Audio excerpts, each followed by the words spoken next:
আসসালামু আলাইকুম গাইজ, সবাই কেমন আছেন? আশা করি ভালো। আজ যাচ্ছি আমাদের বাগানে। আজকে কিছু সুপারি গাছ রোপণ করব আমাদের বাগানের এক সাইডে। তো তার জন্য চলে আসলাম আমাদের বাগানে। তো আব্বু আগে থেকে এখানে আছে, চারা ওঠাচ্ছে। দেখি, তো আব্বু এখানে চারা ওঠাচ্ছে। আমরা এখান থেকে নিয়ে আমরা বাইরে আমাদের যে বাগানটা আছে বাগানের চারিপাশ দিয়ে লাগানোর একটা প্রক্রিয়া চলতেছে। তো সেটাই আমরা এখন শুরু করব। আমাদের এই সর্বপ্রথম কাজ মাটিতে গর্ত করা।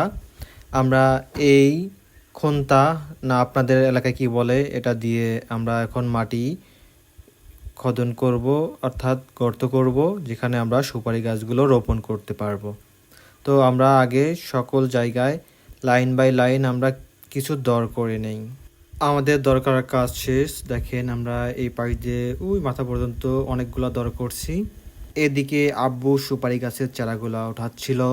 এগুলো আমরা নিয়ে ঠিক ওইখানে সব জায়গায় রোপণ করব। তো খুবই ধীরতার সাথে এই চারাগুলো ওঠানো হচ্ছে, যেন মাটি না ঝরে যায়।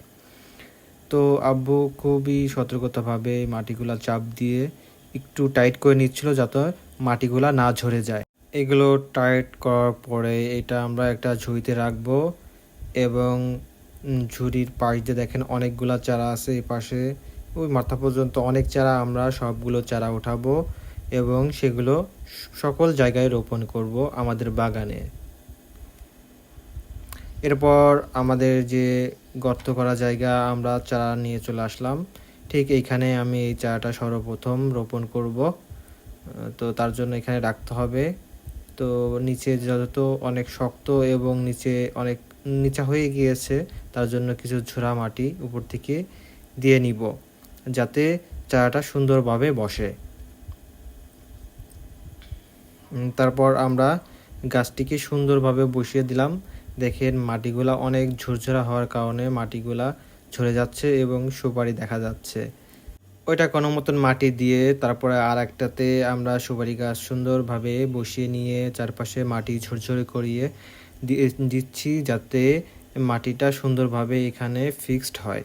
তারপর আব্বু সকল চারা নিয়ে আসার পরে এখানে দেখেন অনেকগুলা চারা আমরা এখানে এই পাশ দিয়ে রোপণ করছি, এবং আব্বু নিজে হাতে সব চারা রোপণ করতেছে।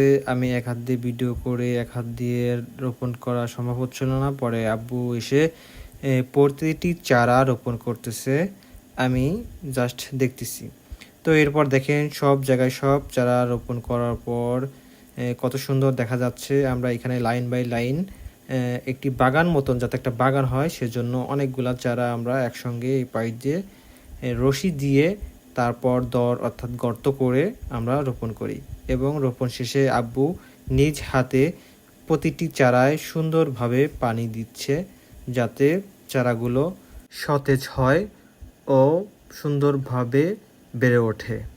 এবং কিছুদিন আগেই আমরা বাগানের একটি পাশ দিয়ে অনেকগুলা চারা রোপণ করি, সেগুলো দেখেন অনেক তরতাজা ও সুন্দর দেখাচ্ছে।